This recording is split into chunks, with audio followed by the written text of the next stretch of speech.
Welcome to the Leverton on Everything podcast, where I, Leverton, literally review everything. That's the first rule. Second rule is that every review that I do is under 10 minutes. So, yesterday, I was with my son, and usually we watch something in the evening, and he wasn't quite ready to start watching movies for the second season of our podcast, our award-winning podcast, the Everything and More Etc. podcast, which you can check out on Amazon, Spotify, YouTube, and Apple. So that's the plug for that. But he wasn't quite ready to start that yet, although we did do a lot of work on the podcast and we picked the movies we're going to watch.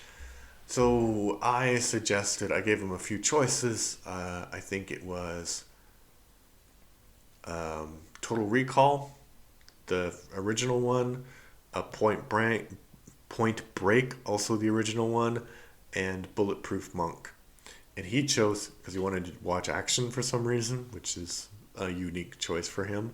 So he chose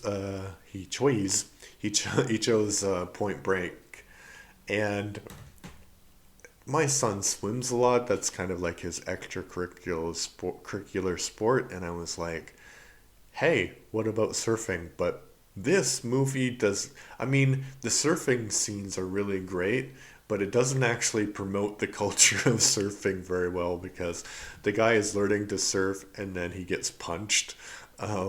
He nearly drowns, and then the lady is like, "You can't learn how to surf here, get out of here." And if you don't remember the plot, it's basically like an FBI agent infiltrates a gang of surfers who are actually bank robbers.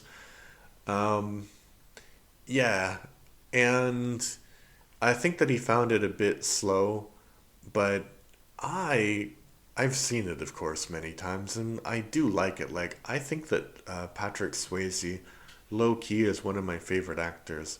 I know that he's gone now, but I just like the charisma he has in different roles, and it's not like he's the greatest actor, but I do like his the way he talks, the way he holds himself.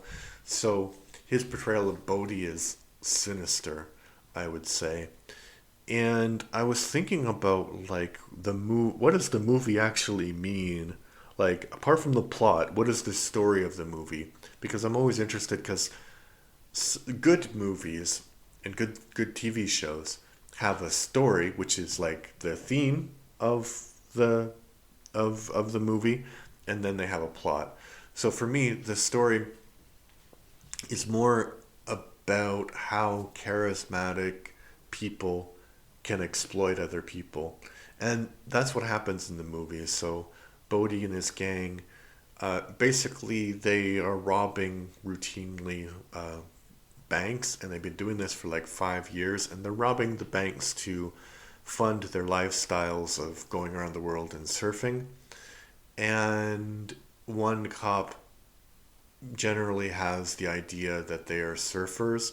And when this new FBI agent comes along, they finally have somebody who can learn how to surf and infiltrate this gang. So at that point, this bank robbery is done, right? But they befriend him, and they are robbing one last bank. And the FBI agent sets up a sting, and it goes badly, and Bodhi, as in his President Max mask, as Reagan sees um, Johnny Utah, which is a ridiculous name, but he sees Johnny Utah, the FBI agent, and then he figures out that the FBI is onto him. So at that point, they should have just left, and that's what all of his friends in this gang cult say to him. But he's like, no, no, no, no, no, everything's under control. And they listen to him, and because they listen to him, most of them end up dying, actually.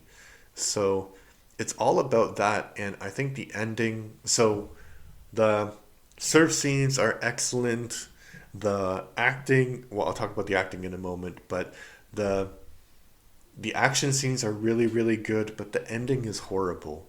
Like the ending is absolutely horrible. I think that this was something that the studio pushed for because basically it throws that all away. Because Bodhi at the end, he's in this like 50-year storm in Australia and he's finally about to be caught, and then Johnny Utah is like, yeah, yeah, you can go surf, which basically is like a death sentence for him, but he's also rewarding him. And I don't think that's the point of the movie. The point of the movie is not to reward these people, it's to punish them and to say that they are manipulative. So, yeah, I think that was a studio decision, that ending. The acting from Patrick Swayze is really good, but it also stars Keanu Reeves and Gary Busey. And Gary Busey is a maniac, I think, in real life, but in movies as well. So he has that really weird energy.